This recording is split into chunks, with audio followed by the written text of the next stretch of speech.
मंत्रियों को भी मौका नहीं है। अब गृह मंत्री जी।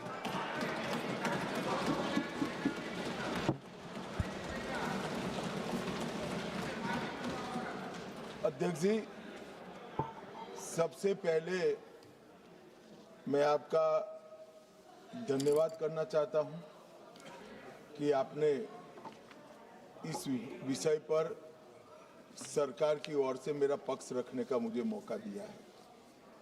इसके साथ साथ मैं इसलिए भी धन्यवाद करना चाहता हूं कि आप इस सदन के अभिभावक हैं। आपकी ही निसरा में सदन की कार्यवाही, सदन के नियम और संविधान के हिसाब से चलती है। ये महत्वपूर्ण संविधान संशोधन बिल पर आपने करीब करीब 130 सदस्यों को बोलने का मौका दिया है और ऐसे जैसे अभी आपने बताया, इसमें से 56 सदस्य महिलाएं हैं। वो एक प्रकार से बहुत बड़ा रिकॉर्ड शायद बनेगा, ऐसा मुझे लगता है। संविधान संशोधन 33 का, लेकिन 75% को मौका दिया है। मान्यवर, इस चर्चा को अगर बारीकी से कोई शब्दों में ही सुनेगा तो महिला आरक्षण के लिए जो संविधान संशोधन है, इसका किसी ने विरोध नहीं किया है। सबने बोलने के लिए तो बोला है कि हम महिला आरक्षण के पक्ष में है। ये संविधान संशोधन जो आया है उसका हम स्वागत करते हैं, मगर उसको बारीकी से देखें तो इंडी अलायंस के सभी सदस्यों ने अगर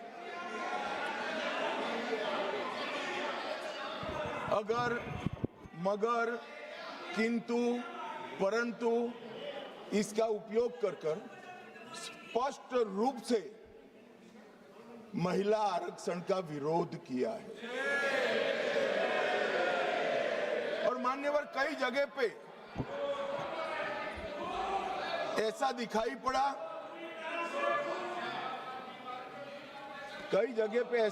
पड़ा, कि विरोध हमारे दृष्टिकोण की जगह हमारे इंप्लीमेंटेशन के तरीके पर है।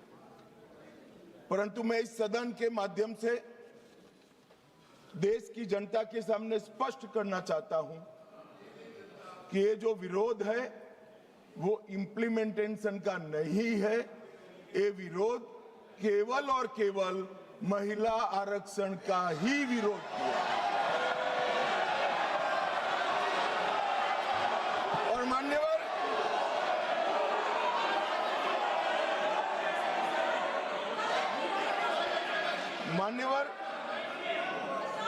मैं ये बात को जब बोलता हूं तब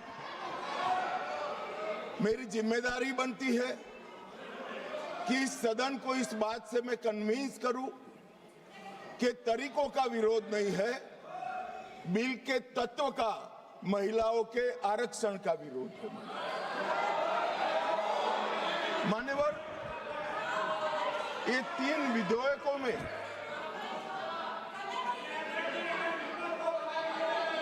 अरे धैर्य रखो भैया, धैर्य रखो। अखिलेश जी समझाओ जरा। मान्यवर,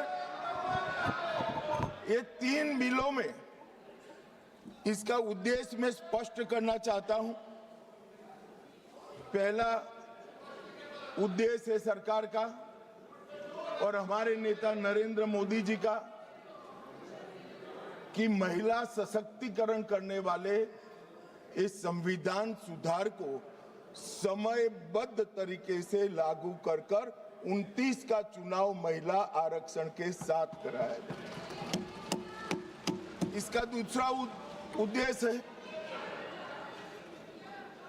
एक व्यक्ति एक वोट और एक मूल्य, इस सिद्धांत हमारे लोकतंत्र की नींव में जो हमारी संविधान सभा ने तय किया था, वो सिद्धांत के स्पिरिट को यहां पर लागू किया गया। मान्यवर, ये पूरे सदन में 543 सदस्य बैठते हैं।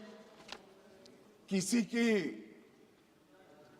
सीट में वोटर्स की संख्या 39 लाख है, किसी की 60,000, और ढेर सारी सीटें ऐसी हैं जो 70 के दशक में फ्रीज हो गए, तब से लेकर आज तक इतनी बड़ी हो गई है कि सांसद अपने मतदाता को अपना मुंह भी नहीं दिखा सकता, क्योंकि इतनी बड़ी आबादी को वो कैसे संभाल पाए।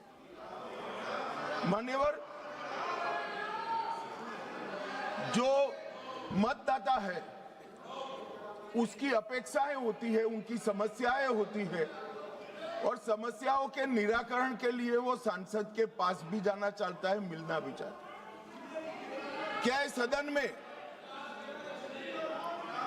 जो विरोध करते हैं उसमें से कोई मुझे समझा सकता है कि जिस सांसद के कॉन्स्टिट्यूएंसी में 39 लाख वोटर हो, वो किस प्रकार से अपनी सांसद की जिम्मेदारी का निर्वहन करेगा? और इसी विषय को दृष्टिगत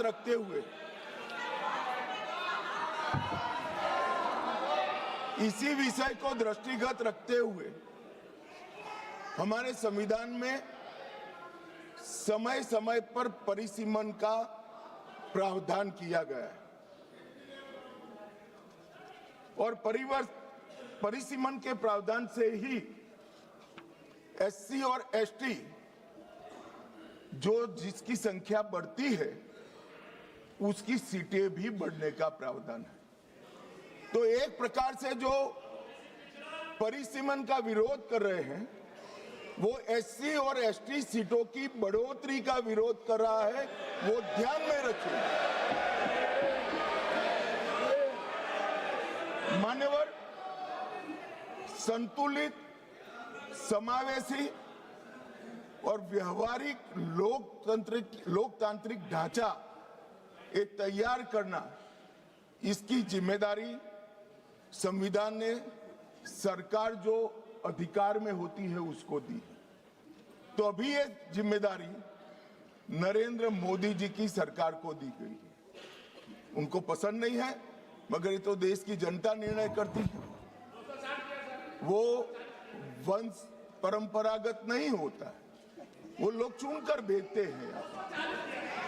संघीय संतुलन बनाने रखना, लोकसभा में जनसंख्या के अनुरूप प्रतिनिधित्व आना और राज्यों की शक्तियों के बीच में भी संतुलन बनाना, ये परिसीमन के उद्देश्य संविधान सभा की चर्चा और हमारे संविधान में परिसीमन का जो जिक्र है उसमें कहे। इसके साथ साथ नए भूगोल, प्रशासनिक वास्तविकताओं और शहरीकरण और रोड, रास्ते, रेल से बढ़ी हुई कनेक्टिविटी और नए जिले, ये सबका संज्ञान परिसीमन में लेना होता है, क्योंकि ये सारी चीजें सांसद को अपनी ड्यूटी का निर्वहन करने के लिए बहुत जरूरी है। मान्यवर, संविधान के अनुच्छेद 81, 82 और 170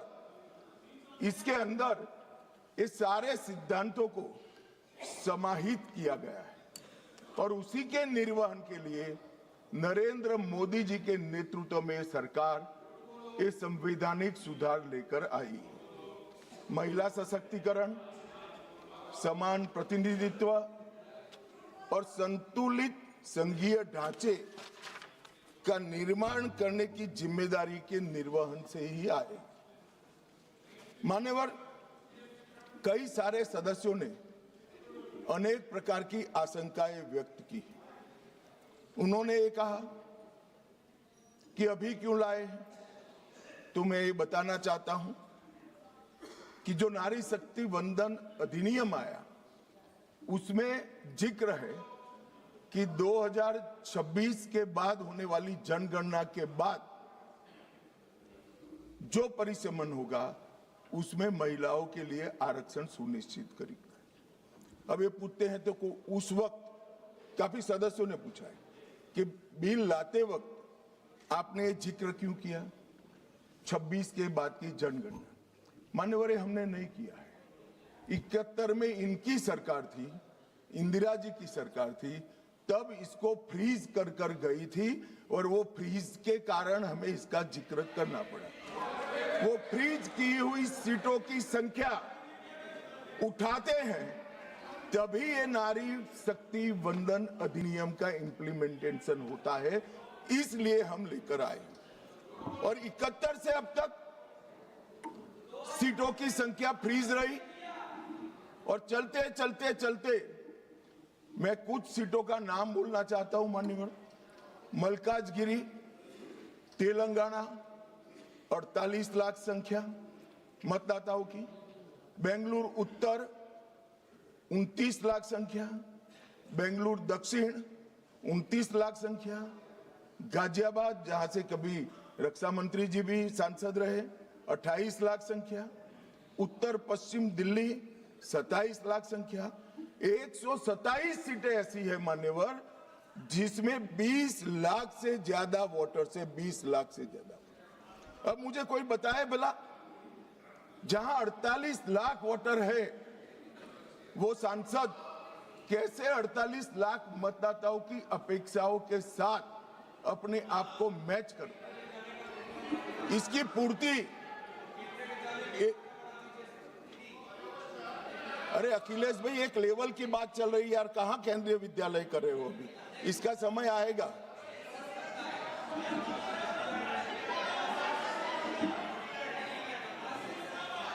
मान्यवर, इनकी बात कहने दो तो जरा स्तर मालूम पड़े। अध्यक्ष महोदय, जो आंकड़े बता रहे हैं माननीय मंत्री जी, हम केवल ये जानना चाहते हैं किस सेंसस के आधार पर ये जो आंकड़े बता रहे हैं, क्योंकि जो गाजियाबाद का आंकड़ा बताया जा रहा है वो बहुत कम बताया जा रहा है। आज की परिस्थिति में हो सकता है वो दुगना हो। मैं यही कह रहा हूं, ये पुराना है, मैं यही कह रहा हूं, अगर डिलिमिटेशन करने दोगे तो नया आ जाएगा और एक की जगह दो सीटें बन जाएगी। मान्यवर, उनको ये भी पता नहीं है कि वो अपने स्टैंड के पक्ष में आर्ग्यूमेंट दे रहे हैं या विपक्ष में दे रहे हैं। मान्यवर, 127 सीटें ऐसी है जहां 20 लाख से ज्यादा वोटर। अब इसमें एक व्यक्ति, एक मत और एक मूल्य, इस सिद्धांत का पूर्णतया उल्लंघन होता है। कहीं पर तो 45 लाख मतदाताओं के समूह को एक प्रतिनिधि मिला है और कहीं पर 6 लाख मतदाताओं के समूह को एक प्रतिनिधि मिला है। तो मत का मूल्य जो एक होना चाहिए वो नहीं हुआ है मान्यवर। और मैं विश्वास दिलाता हूं कि डिलिमिटेशन के लिए ये लोग सहयोग कर दे, हमें भरोसा करें और डिलिमिटेशन करने दे तो ये मूल्य एक समान हो जाए।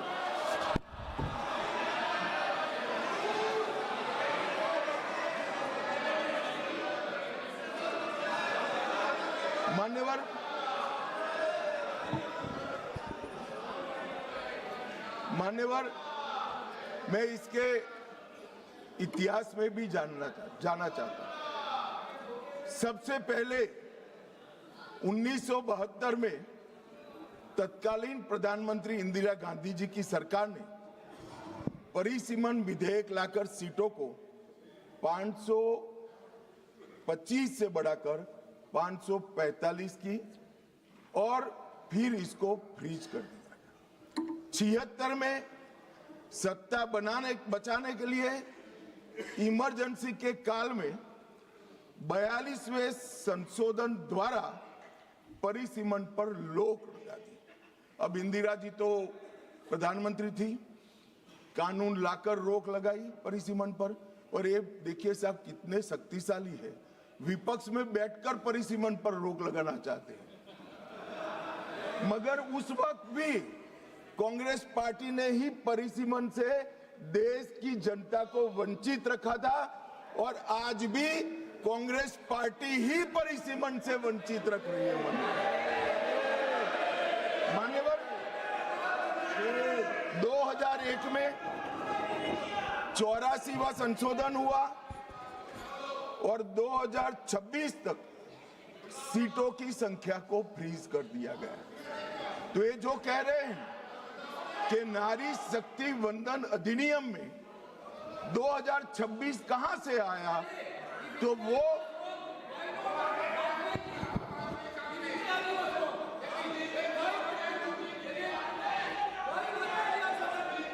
बताता हूं एक सेकंड। मान्यवर, ये कह रहे वाजपेयी जी थे, वाजपेयी जी बड़े विद्वान पुरुष थे, ये इनको जानते थे, तो इन्होंने प्रयास ही नहीं किया, बेचारे ने आगे बढ़ा दिया इंदिरा जी का।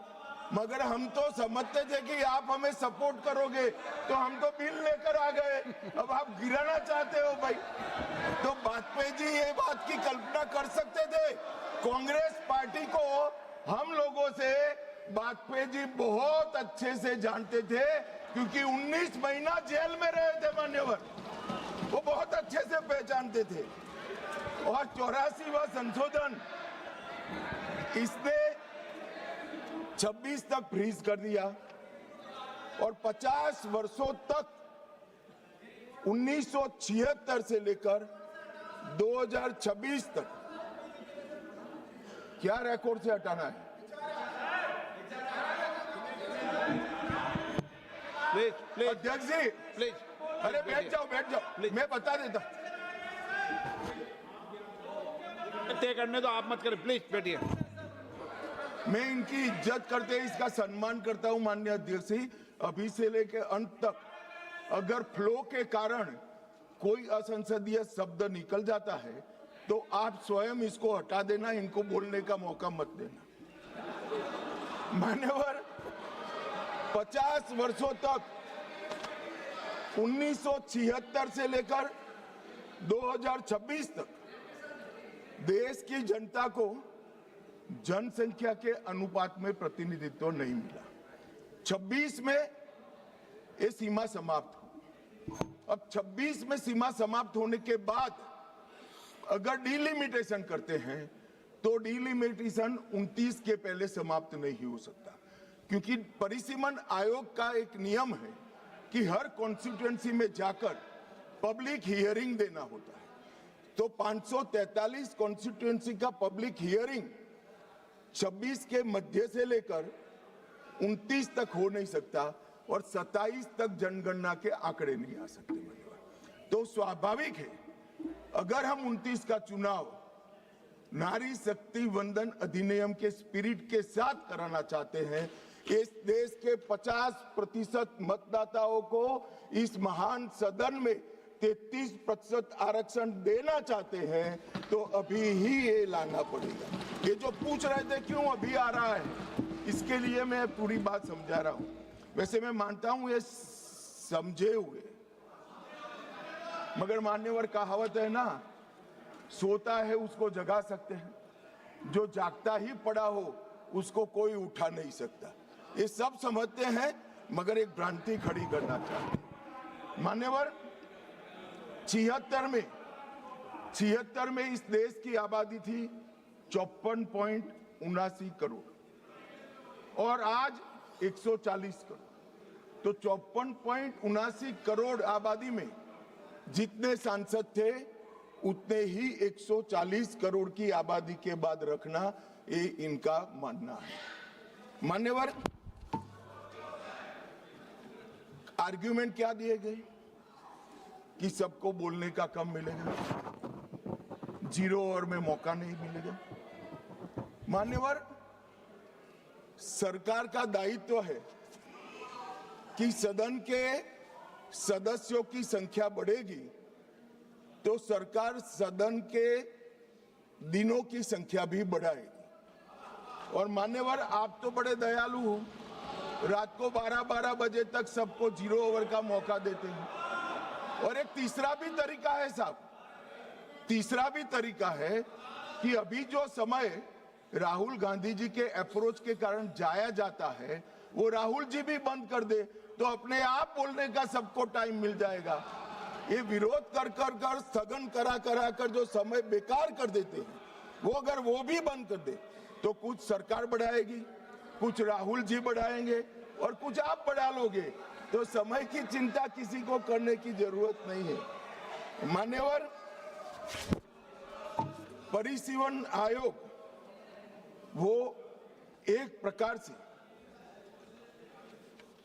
संवैधानिक अधिकार है हर मतदाता को अपना प्रतिनिधित्व समान रूप से प्राप्त करने का, और 120% की वृद्धि होने के बाद ये कभी हो नहीं सकता कि एक समान हो। मैं तमिलनाडु का ही उदाहरण देना चाहता हूं। मान्यवर, तमिलनाडु में 39 सीटें हैं अभी। अगर डीएमके का मानकर हम इसी 543 सीट में आरक्षण करते हैं तो 13 सीटें महिलाओं के लिए आरक्षित हो जाएगी और 26 सीटें ओपन रहेगी। अगर 2011 की जनगणना के आधार पर करते हैं तो तमिलनाडु की सीटें 6 कम हो जाएगी, परंतु हम वो नहीं कर रहे। हम 50% वृद्धि हर राज्य की कर रहे हैं, जिससे किसी का प्रोरेटा नहीं। तो अब क्या होगा, 59% सीटों में 20 सीटें बढ़ेगी और 39 सीटें महिला ओपन रहेगी और 20 सीटें महिलाओं के लिए आरक्षित रहेगी। मान्यवर,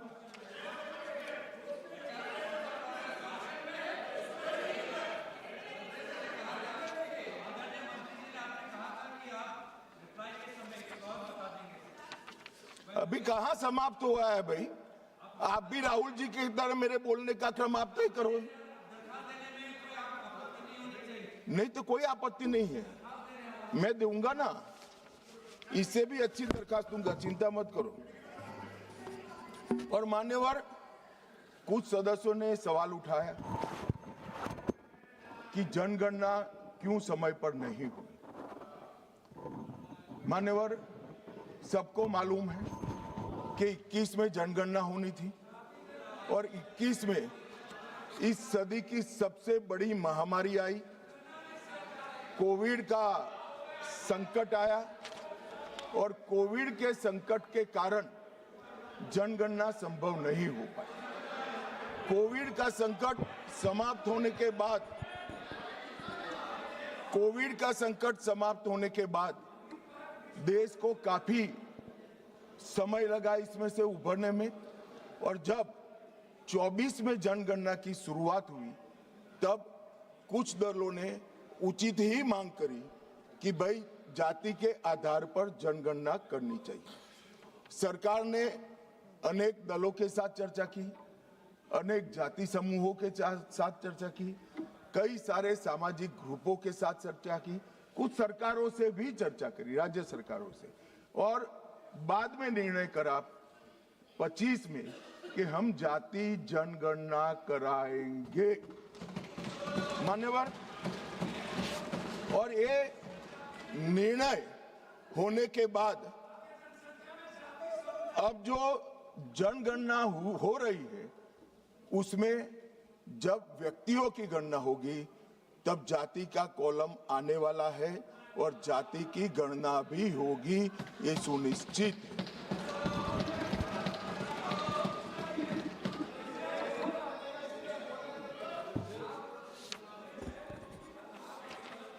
मान्यवर,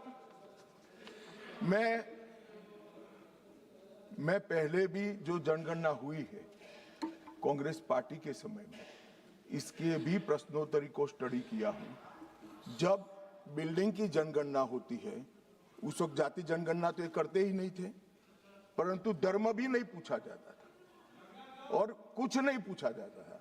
मगर जब व्यक्ति की जनगणना होती है तब ये सारे सवाल आते हैं, कितना पढ़े लिखे हो, कब जन्म हुआ था, धर्म क्या है। अब ये भी पूछेंगे कि जाति क्या है। इसमें किसी को संशय करने की जरूरत नहीं है। नरेंद्र मोदी जी ने दूरदर्शिता के साथ आपको पहचान कर कैबिनेट प्रस्ताव में जनगणना की जाति के साथ होगी वो प्रस्ताव पारित।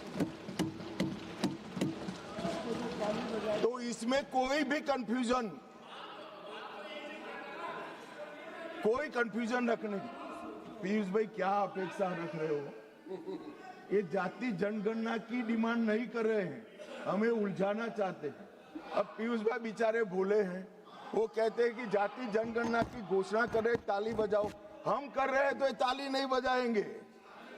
उनको जाति जनगणना से कोई लेन देन नहीं है, उनको यहाँ बैठने से लेन देन है, जो नहीं होने वाला है भैया। अभी मान्यवर, मैं फिर से एक बार 140 करोड़ की जनता के मन में किसी की भी प्रकार का भ्रांति, कंफ्यूजन न हो, इसलिए स्पष्ट करना चाहता हूं कि नरेंद्र मोदी जी की कैबिनेट ने जाति जनगणना का जो निर्णय किया है, वो कैबिनेट प्रस्ताव में 26 की जनगणना जाति के साथ कराने का निर्णय किया है। और मान्यवर,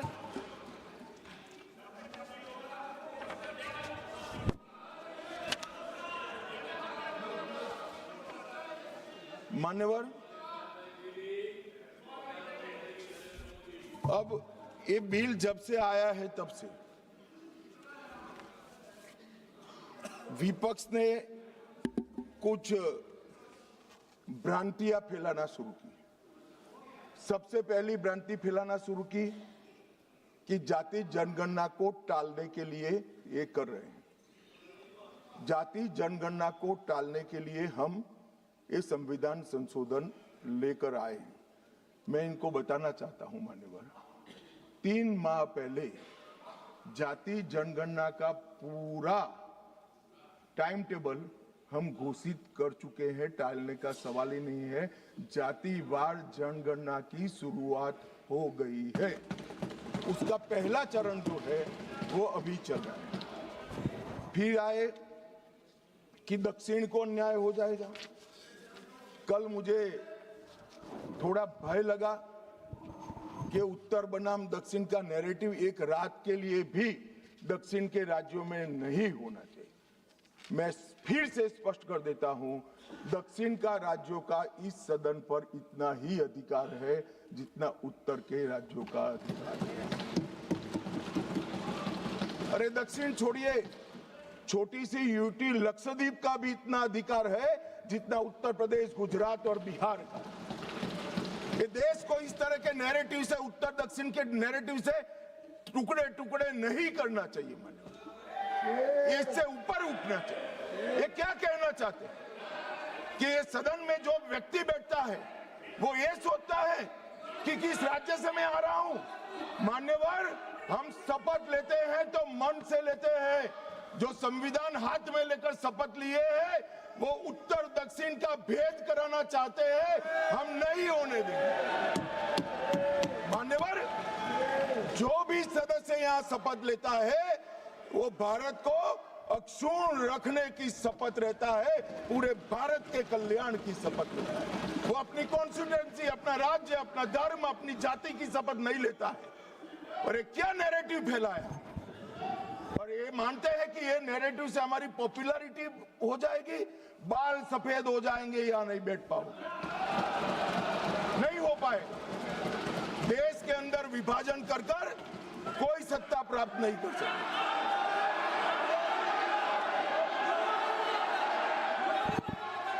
मान्यवर,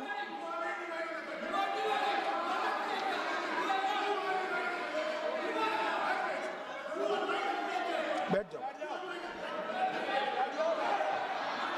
इतना गुस्सा क्यों खा रहे हो? इतना गुस्सा मत खाओ प्लीज प्लीज। इतना सदन में, मारन जी, सदन में इतना गुस्सा नहीं करते हैं, शांत। मान्यवर,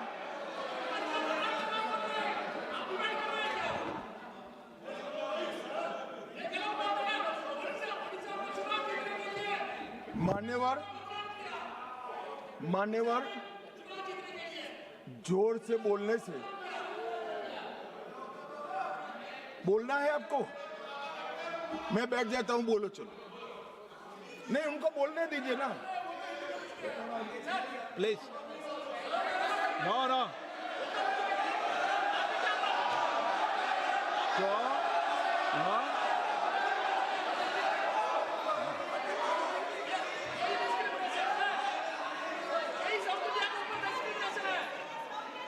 मान्यवर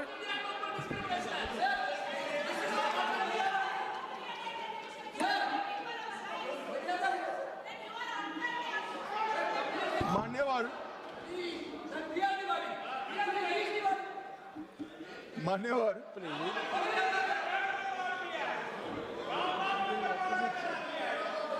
माननीय अध्यक्ष जी, झूठ को जोर से बोलने से सच नहीं होता, सच सच होता। मैं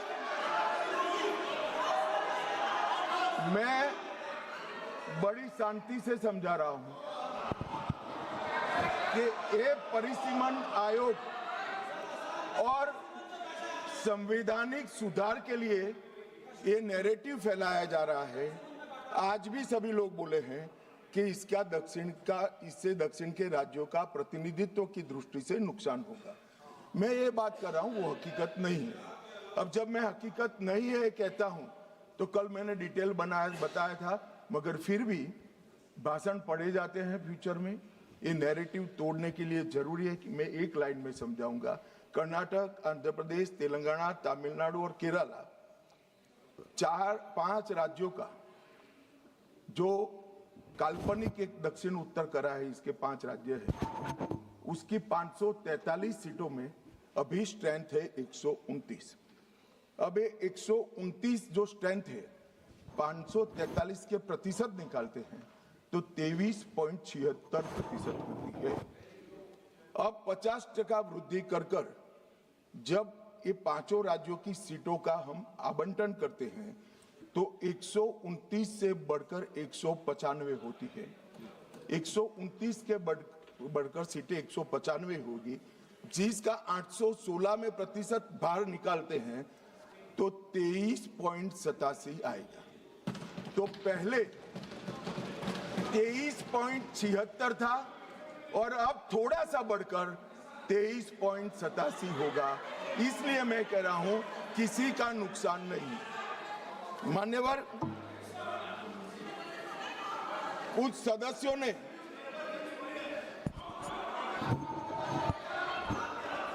मान्यवर आप पारित कराने की सहमति दो, अभी पेश करा देंगे।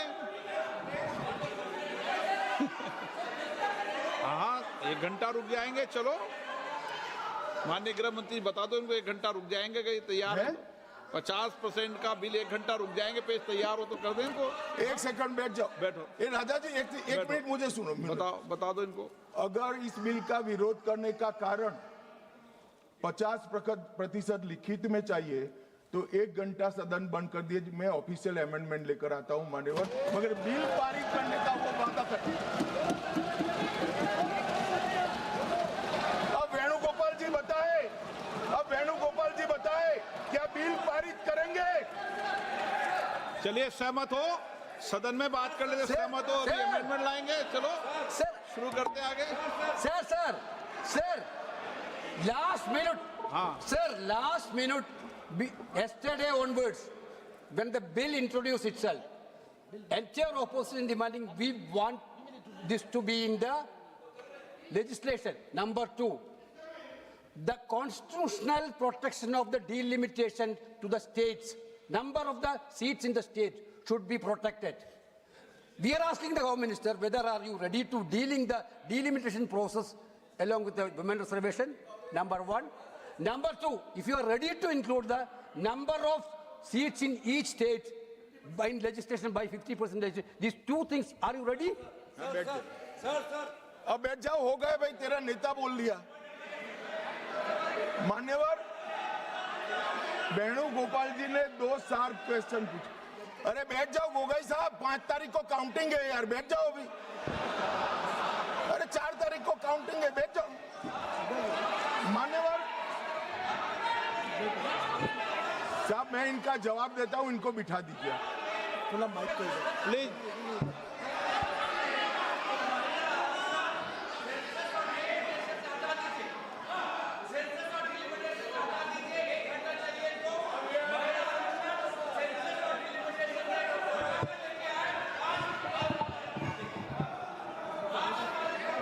अखिलेश जी से पूछ लेना।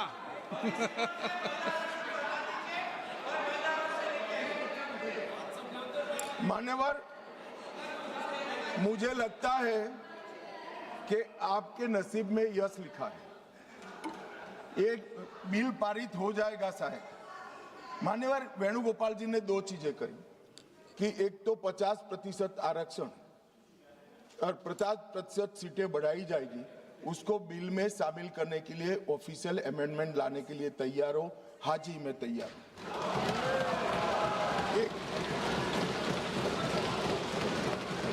एक सेकंड, अब नहीं होता भाई, बैठ जाओ, दूसरा भी बताता हूं।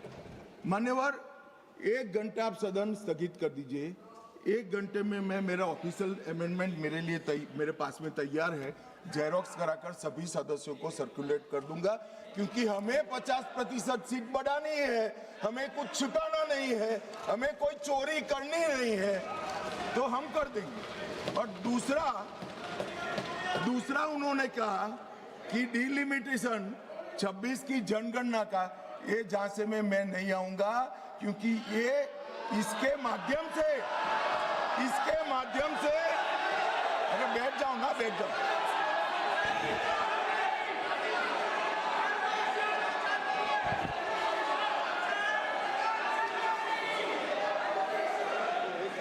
क्या कई बार है ना, सदन में भी फैसले हो जाते हैं, इसलिए सदन में फैसला कर लो।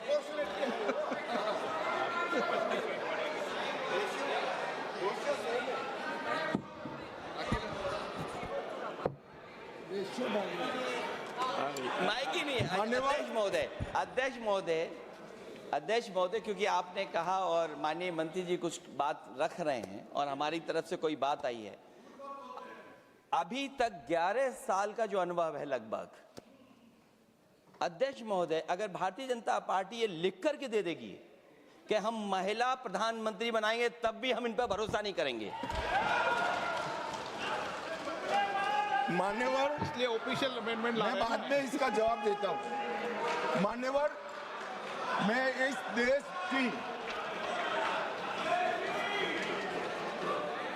देश की मातृशक्ति को कहना चाहता हूं कि राहुल गांधी जी की अनुपस्थिति में कांग्रेस पार्टी ने जो प्रस्ताव रखा है वो एक बहुत सुहाना जाल है, महिला आरक्षण को फिर से एक बार 29 के पहले नहीं होने देंगे। इसलिए मान्यवर, ये जो कहते हैं कि हमारे राज्यों का समान भार होना चाहिए, मैं सहमत हूं। महिला आरक्षण 29 के पहले ही करना चाहिए, 29 के बाद ले जाने के लिए इनका षड्यंत्र सफल हम नहीं होने देंगे।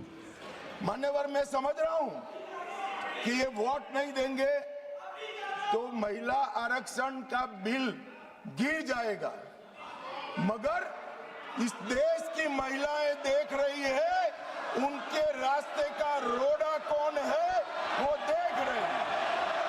मान्यवर,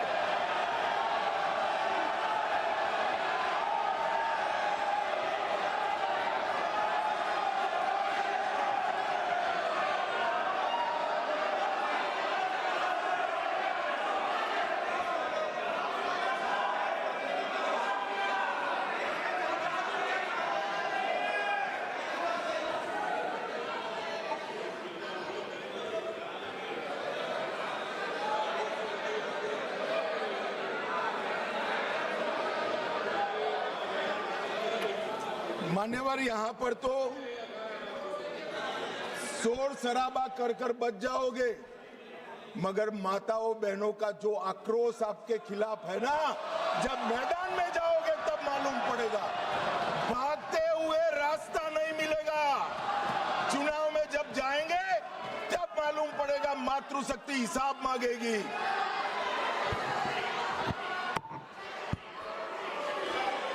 मान्यवर, यहां कुछ सदस्यों ने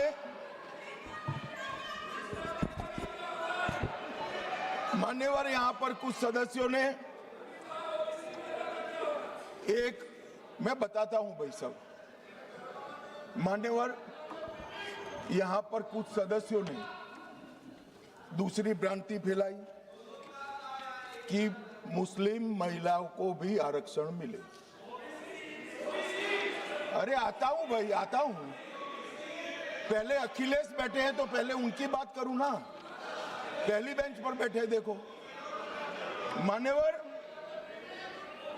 मैं यहां सरकार की, संविधान की और भारतीय जनता पार्टी की नीतियों की पॉलिसी के बारे में स्पष्ट करना चाहता हूं। भारतीय संविधान धर्म के आधार पर आरक्षण को स्वीकार नहीं करता है। मान्यवर, इसके दो कारण हैं। पप्पू सुन लिया ना? अब शांति रखो, ठंड रखो यार। चलो मान्यवर, आरक्षण पाने की योग्यता पहला कारण है। आरक्षण पाने की योग्यता ऐसी नहीं होनी चाहिए जिसको कोई प्राप्त कर सके। ये संविधान की बात मैं कर रहा हूं। अगर आज कोई अन्य धर्म का व्यक्ति है जिसको आरक्षण मिलता है, यहां नहीं मिलता है, और अगर वो मुस्लिम बन जाता है तो उसको आरक्षण मिलेगा। तो आरक्षण जन्म से ही मिलता है मान्यवर, किसी प्रकार से प्राप्त नहीं किया, इसलिए वहां पर उसको सील किया है। और दूसरा, ओवैसी जी ध्यान से सुनना, दूसरा अनुच्छेद 15(4) के अनुसार आरक्षण उन लोगों के है, उन लोगों के लिए है जो सामाजिक और शैक्षिक रूप से पिछड़े वर्ग में आते हैं या अनुसूचित जाति और अनुसूचित जनजाति में पैदा हुए हैं। अनुच्छेद 16(4) इसके तहत आरक्षण पिछड़े वर्ग को, नागरिकों को दिया जाता है।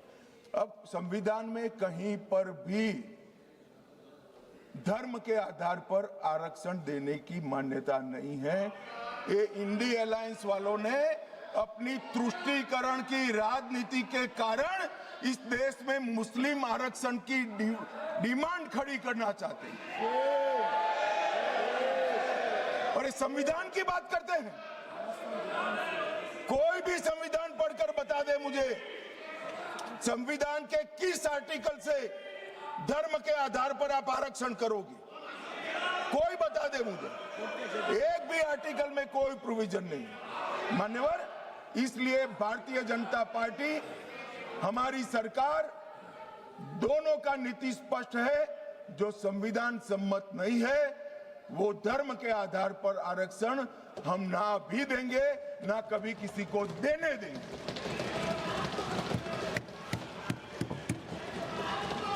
मान्यवर, अब मैं ओबीसी की बात करता हूं। सुनो ना, सीट बदल देनी पड़ेगी पप्पू जी। मान्यवर, इस देश में ओबीसी का सबसे बड़ा कोई विरोधी पार्टी है तो मैं बिल्कुल कंफ्यूजन के बगैर कह सकता हूं, कांग्रेस पार्टी। इन्होंने चौधरी चरण सिंह और सीताराम केसरी का अध्यक्ष का, दोनों को काल पूरा नहीं कर दिया। 1957 में, ध्यान से सुनना, अखिलेश जी कहां बैठे हो आपको मालूम होना चाहिए। 1957 में काका साहेब कालेलकर समिति के सुझाव आए जो ओबीसी को आरक्षण देते थे। उन्होंने काका साहब कालेलकर समिति के पूरे सुझावों को ठंडे बस्ते में डाल दिया। 1980 में ये जवाहरलाल जी थे। 1980 में इंदिरा जी आई, मंडल आयोग का सुझाव आया और मंडल आयोग के सुझाव को इंदिरा जी ने ठंडे बस्ते में डाल दिया। 90 में जब बीपी सिंह आए तब वो मंडल आयोग का इंप्लीमेंटेशन लेकर आए। और उस वक्त मान्यवर विपक्ष के नेता राजीव गांधी थे। तो नेहरू जी, इंदिरा जी और अब राजीव गांधी, उन्होंने यहां पर अपने जीवन का सबसे लंबा भाषण मंडल आयोग का विरोध करने में किया, अपने जीवन का सबसे। और कांग्रेस ने 51 और 71 दोनों में जाति जनगणना का भी विरोध किया। मान्यवर, अब क्योंकि अब मेल नहीं खा रहा है, 15-20 बार चुनाव हार गए, तो अब ये ओबीसी के हितैषी बनने आए हैं। मान्यवर, मैं आज आपके सामने कहना चाहता हूं, कांग्रेस पार्टी ने अब तक एक भी ओबीसी का प्रधानमंत्री नहीं दिया। भारतीय जनता पार्टी ने नरेंद्र मोदी और अति पिछड़ा समाज के व्यक्ति को प्रधानमंत्री बनाया। मान्यवर, इन्होंने काका साहेब कालेलकर समिति में विरोध किया। मंडल आयोग के रिपोर्ट को इंदिरा जी ने ठंडे बस्ते में डाला, और जब लागू होता था राजीव गांधी जी ने भी विरोध किया। मान्यवर, मैं आज बताना चाहता हूं कि नरेंद्र मोदी सरकार में 27 मंत्री ओबीसी समुदाय में है, जो 40% होता है। मान्यवर, नरेंद्र मोदी सरकार ने ओबीसी कमीशन को संवैधानिक मान्यता दी। नरेंद्र मोदी सरकार ने ओबीसी की सूचियों को संशोधित करने का अधिकार राज्यों को देकर एम्पावरमेंट करा, और 14 से 18 के बीच में 16 जातियों को ओबीसी जनजाति में क्या है। अरे मेरा हो जाने के बाद पूछिए ना। माननीय गृह मंत्री जी, क्या कह रहे हैं? बाद में you can ask later.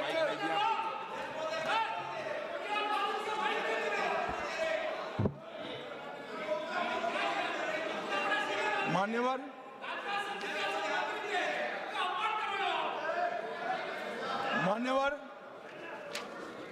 और जाति जनगणना चल रही है। जाति जनगणना का रिपोर्ट भी जाति के साथ ही आएगा। इस पर सदन विचार करेगा, और जब विचार करेगा, जो सामूहिक मन बनेगा, भारतीय जनता पार्टी की सरकार इसके साथ आगे बढ़ेगी। इसमें किसी को संशय रखने। मान्यवर, उनके लिए चुनाव जीतना सर्वोपरि है, हमारे लिए राष्ट्र सर्वोपरि है, और राष्ट्र की जनता सर्वोपरि। राष्ट्र की जनता का प्रतिनिधित्व और इसकी भागीदारी का हित सबसे जरूरी है, और संविधान को लागू करने के लिए जवाबदेही, पारदर्शिता और समान अवसर और न्याय की रक्षा, ये हमारे लिए बेहद जरूरी है। मान्यवर, इसलिए मैं इन लोगों को कहता हूं, कांग्रेस के मित्रों को विशेष कर कि सिर्फ भाषण में नारे लगाने से इस देश का पिछड़ा वर्ग आपको हितैषी नहीं मानेगा। 1947 से लेकर 2014 तक आप ओबीसी का विरोध करते रहे। जब ओबीसी के बगैर सत्ता नहीं मिलेगी, इसका परिचय आ गया। प्रधानमंत्री भारतीय जनता पार्टी ने ओबीसी बनाया, तब आप ओबीसी की माला जप रहे हो। मान्यवर, ये दिखावटी प्रेम जो है वो इस देश का पिछड़ा भी जानता है और पूरे देश की जनता भी जानती है, और आज से देश की महिला भी जानेगी कि हमारा अधिकार कांग्रेस पार्टी ने छीना।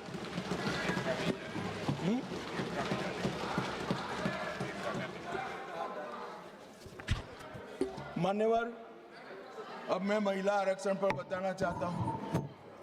सबसे पहले 1992 में श्री नरसिम्हा राव 72 और 73 का संविधान संशोधन लेकर आए और माताओं बहनों को 33% आरक्षण पंचायत में देने का एक स्तुत्य काम नरसिम्हा राव जी ने करा।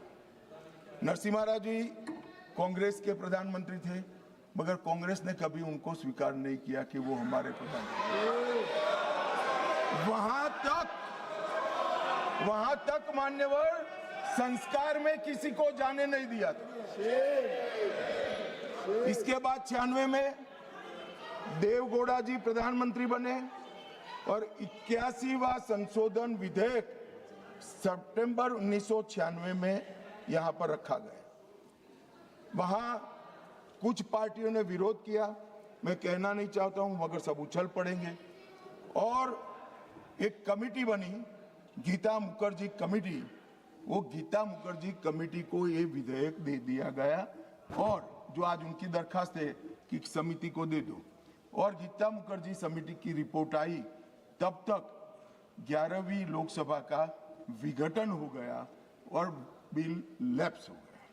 फिर 98 में 84वां संशोधन आया। कुछ पार्टियों ने फिर से, पार्टियां बदली नहीं है, वही पार्टियां विरोध करती रही। वो विरोध किया, बिल को सदन में प्रस्तुत करने की जैसी स्थिति भी नहीं रही और 12वीं लोकसभा के विघटन पर वो बिल लैप्स हो गया। मान्यवर 99 से 2003 में 85वां संविधान संशोधन विधेयक आया, फिर से उसी पार्टियों ने विरोध किया और बिल लैप्स हो गया। 8 से 14 में 108 का संविधान संशोधन विधेयक मनमोहन सिंह जी लेकर आए और राज्यसभा में प्रस्तुत किया। राज्यसभा में बिल पारित भी हुआ, मगर लोकसभा का दरवाजा कभी वो बिल ने देखा नहीं। और किसने विरोध किया? उसी लोगों ने विरोध किया।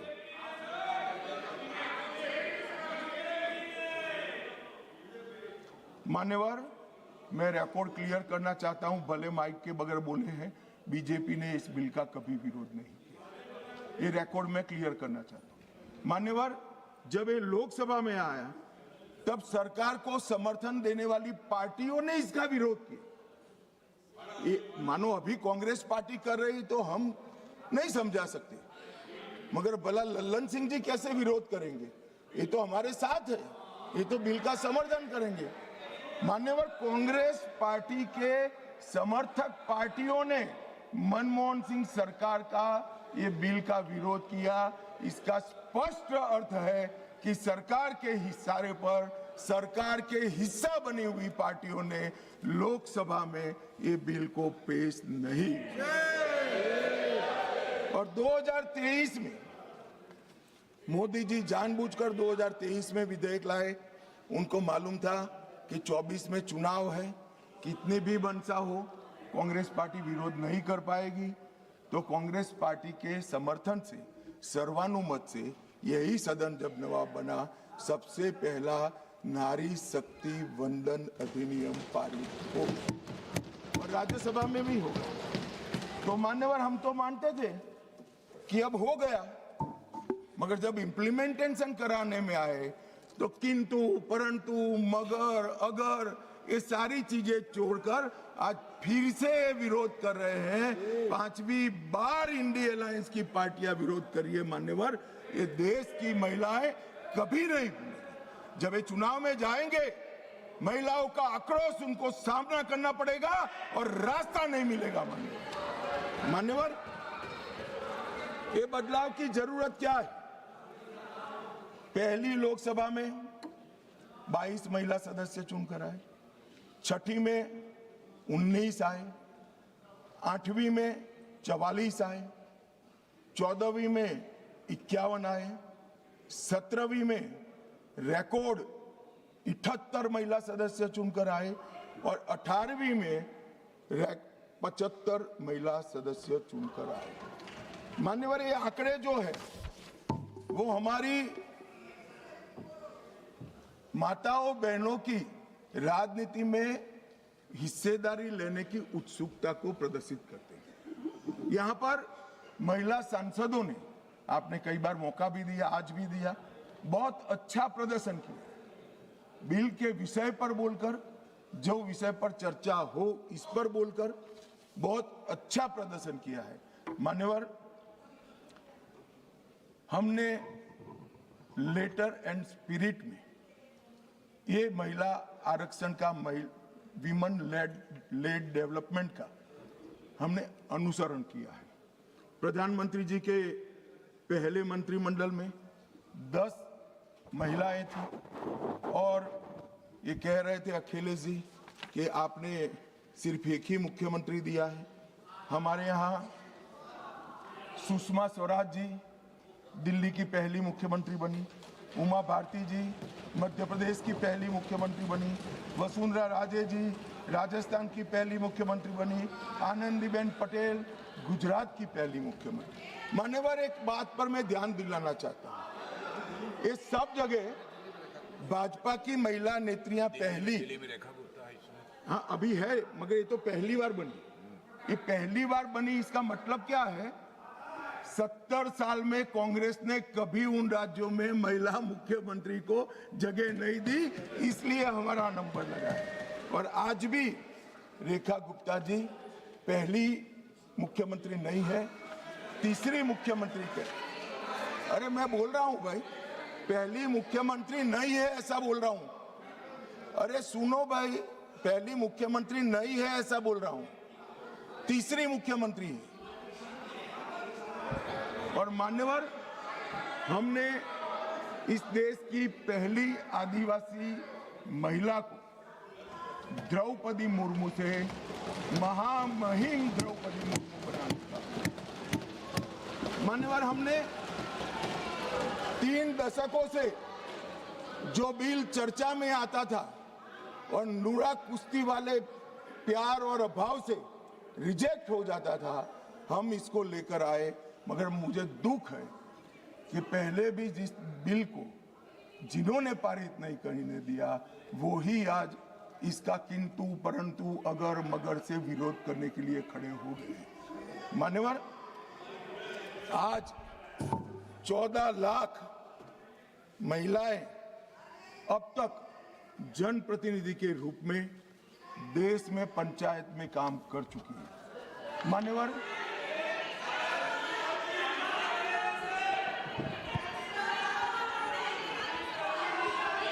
क्या बोल रहे हैं?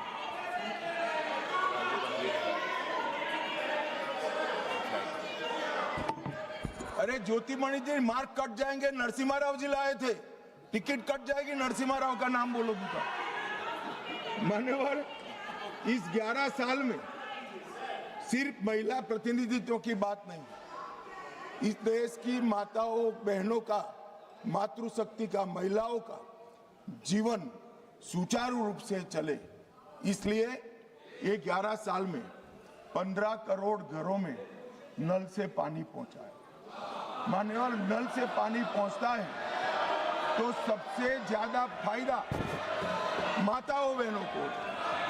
10 करोड़ महिलाओं को उज्ज्वला दिया गया, 12 करोड़ शौचालय बनाए गए, 7 करोड़ 26 लाख सुरक्षित मातृत्व दिया गया, 52 करोड़ पीएम मुद्रा योजना की महिला साहसिक बनाई गई, 4 करोड़ में से 75% माताओं बहनों को घर देने का काम नरेंद्र मोदी जी ने किया। और मान्यवर, जेंडर बजटिंग में 97,000 करोड़ का बजट था, नरसिम्हा राव जी ने, निर्मला जी 5 लाख करोड़ का बजट इस देश की महिलाओं के लिए।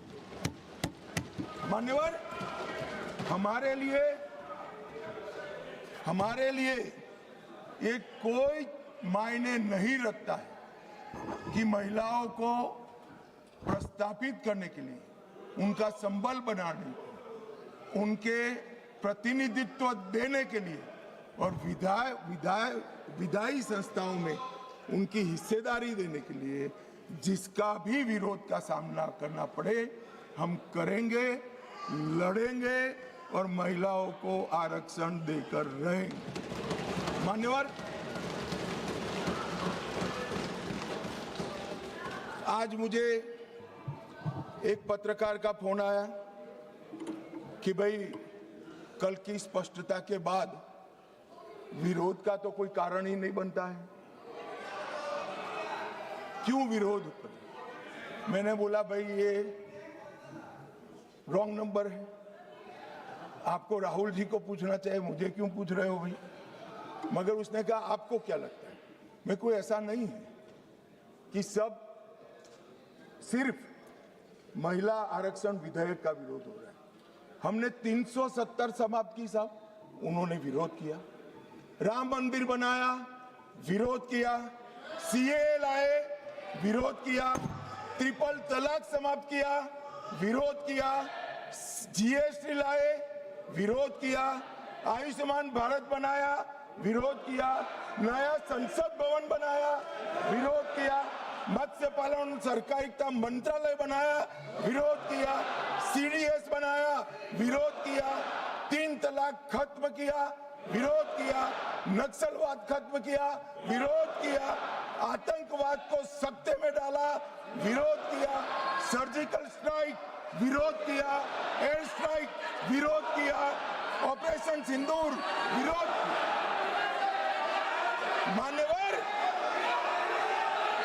मान्यवर, इन्होंने अच्छे बुरे सोचे बगैर नरेंद्र मोदी जी जो कर रहे हैं इसका विरोध करने का ठान लिया। मुझे तो था आज देश की माताओं बहनों के लिए,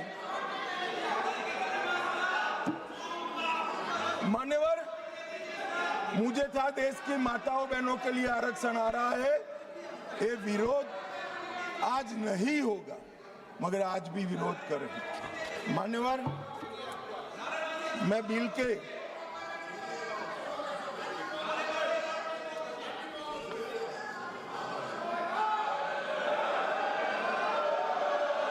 नारेबाजी मत करिए प्लीज, प्लीज।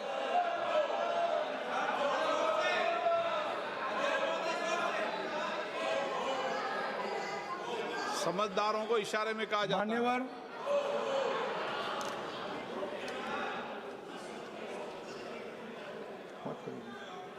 मान्यवर, बिल के ये कन्विंसिंग कर रहे हैं। सुरेश जी, सुरेश जी, अरे यार छोड़ो। सुरेश जी, कन्विंसिंग मत करो, वोट डरने वाले। मान्यवर, कन्विंसिंग मत ये जो बिल मेरे साथी अर्जुन मेघवाल जी लेकर आए हैं, इसमें अनुच्छेद 81/1 में संशोधन प्रस्तावित है।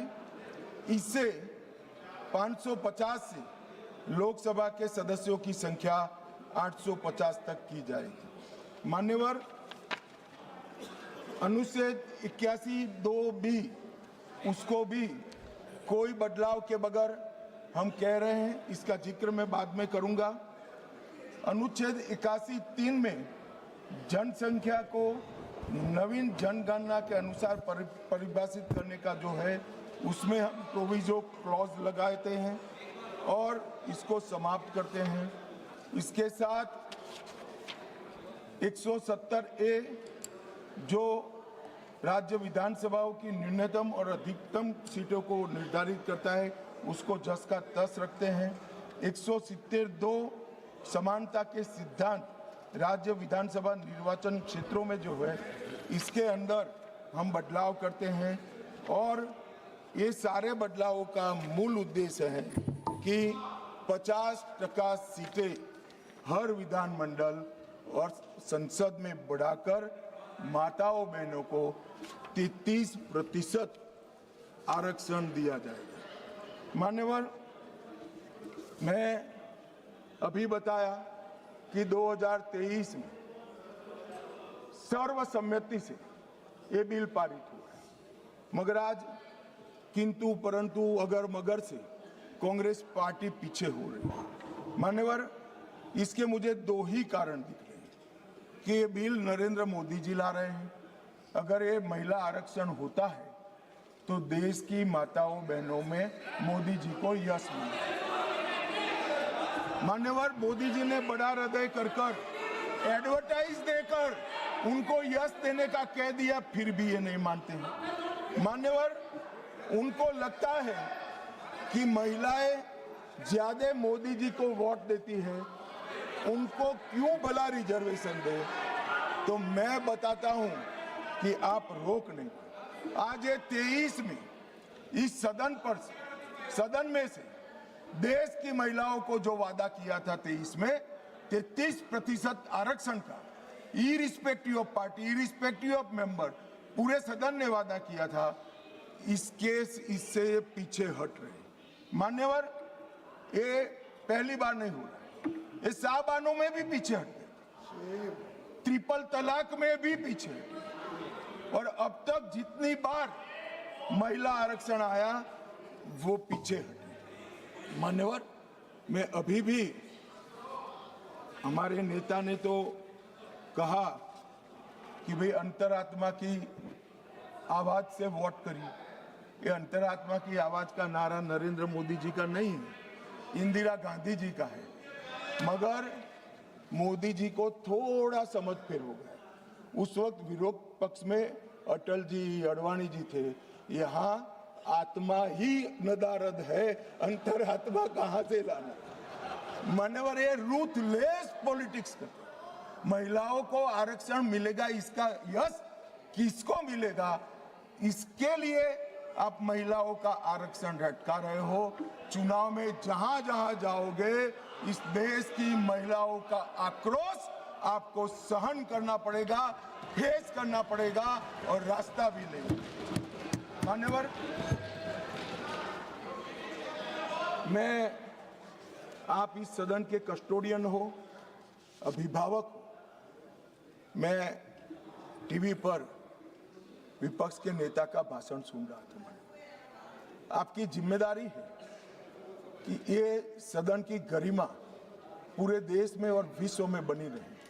मान्यवर, ये जो भाषा है सदन की मर्यादा तोड़ने वाली, आप क्या भाषा उपयोग, कायर है, आप सरेंडर कर रहे हो, आप मुझसे डरते हो, अपशब्दों का प्रयोग होता है, असंसदीय शब्दों की भरमार लग जाती है। सदन में कोई आंख मारता है, कोई मुस्कुराकर बैठता है। मान्यवर, सदन के रास्ते पर चाय पकोड़े खाते हैं। सदन के रास्ते पर किस प्रकार का विपक्ष के नेता का बिहेवियर, किस प्रकार की भाषा है, क्या वो समझते हैं कि ये भाषा को देश नहीं सुन रहा है? ये भाषा को देश सुन रहा है। आपकी और आपकी पार्टी दोनों का परिचय देश को हो रहा है। मान्यवर, संवैधानिक संस्थाओं का अपमान करते हैं, फ्लाइंग किस कर देते हैं, धक्का मुक्की करते हैं, बाहर जाकर बयानबाजी करते हैं कि सरेंडर हो गए।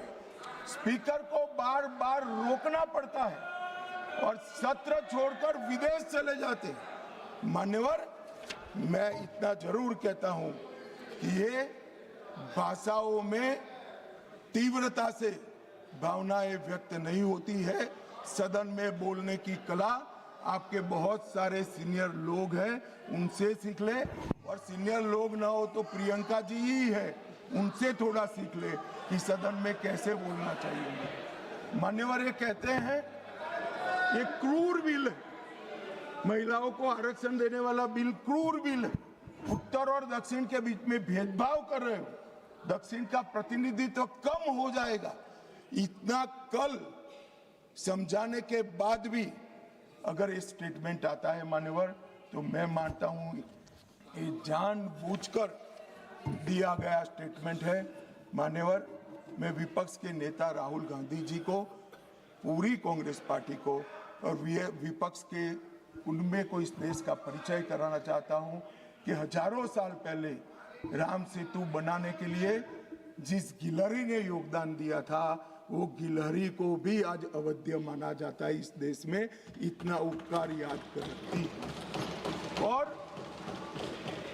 हजारों साल के बाद भी हवन में हड्डियां डालने वाली ताड़का को भी याद रखा जाए। आप महिलाओं को आरक्षण देने वाला ये पवित्र यज्ञ रूपी जो बिल है, इसमें विरोध की हड्डियां डाल रहे हैं। इस देश की महिलाएं आपको माफ नहीं करेंगी। आपका समय देने के लिए धन्यवाद।